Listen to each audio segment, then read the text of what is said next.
Hello friends, welcome to our channel. இன்றைக்கி நம்மளோட சேனலில் ப்ரௌனி ரெசிபி எப்படி பண்ணுறதுன்னு பார்க்க போகிறோம். இப்போ ஃபர்ஸ்ட் இதுக்கு தேவையான இன்க்ரீடியன்ட்ஸ் என்னெல்லாம்னு பார்த்துடலாம்.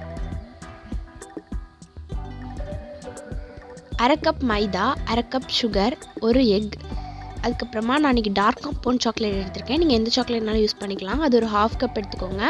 2 tablespoon butter, 2 tablespoon oil, 1 teaspoon vanilla essence, கொஞ்சமாக சால்ட். இவ்வளோ தான் இதுக்கு தேவையான பொருட்கள்.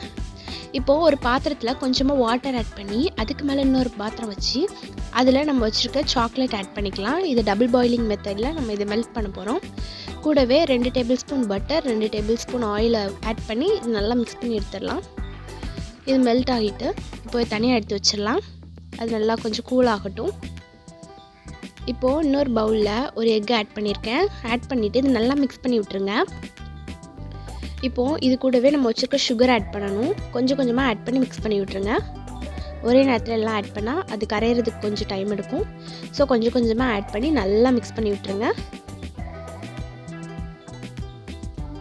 இப்போது இது மாதிரி ஒரு ஃபில்டர் எடுத்துக்கோங்க.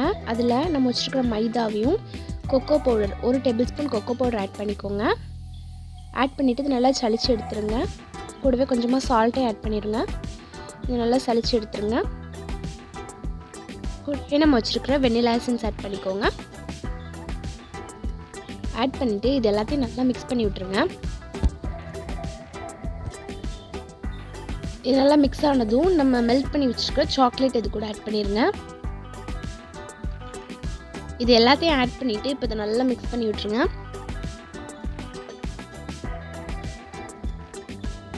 அவ்வளோதான், நம்மளோட ப்ரௌனி பேட்டர் ரெடி ஆயிடுச்சு. இப்போ இந்த மாதிரி ஒரு அலுமினியம் ஃபாயில் எடுத்துக்கிறேன். அதில் ஆயிலை வச்சு ப்ரஷ் பண்ணிடுங்க. ஃபுல்லாக அந்த ஆயிலை வச்சு ப்ரஷ் பண்ணி விட்ருங்க. இப்போது இதில் நம்ம வச்சுக்கிற ப்ரௌனி பேட்டரை ஊற்றியாச்சு. இதை நல்லா டேப் பண்ணி விட்ருங்க. இப்போ இதுக்கு மேலே கொஞ்சமாக சாக்லேட் ஆட் பண்ணிக்கிறேன். இன்றைக்கி நான் இதை ஓவனில் தான் பேக் பண்ண போகிறேன். ஓவனை 180 டிகிரி செல்சியஸில் 10 மினிட்ஸ் ப்ரீ ஹீட் பண்ணிட்டேன் ஆல்ரெடி. இப்போ இதை உள்ளே வச்சுட்டு 30 மினிட்ஸ் பேக் பண்ணிடலாம். இது நீங்கள் குக்கர்லேயும் பண்ணலாம். நான் ஆல்ரெடி ஒரு ஸ்பாஞ்ச் கேக் வீடியோ குக்கரில் எப்படி பண்ணுறதுன்னு அப்லோட் பண்ணியிருக்கேன். அதோட லிங்க் டிஸ்கிரிப்ஷனில் கொடுக்குறேன். உங்களுக்கு வேணால் பார்த்துக்கோங்க. அதே மெத்தடில் தான் நீங்கள் பண்ணணும், குக்கரில் பண்ணாலும். இப்போ அவ்வளோதான், நம்மளோட ப்ரௌனி ரெடி ஆயிடுச்சு. இப்போ இதை கட் பண்ணிடலாம்.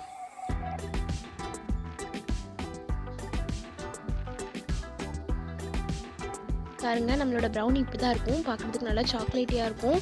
இதோட டேஸ்ட் ரொம்பவே டேஸ்ட்டாக இருக்கும். நீங்களும் கண்டிப்பாக இந்த ரெசிபி உங்கள் வீட்டில் ட்ரை பண்ணி பாருங்கள். ட்ரை பண்ணிவிட்டு எப்படி இருந்துச்சுன்னு எனக்கு கமெண்ட்டில் சொல்லுங்கள். தேங்க்ஸ் ஃபார் வாட்சிங்.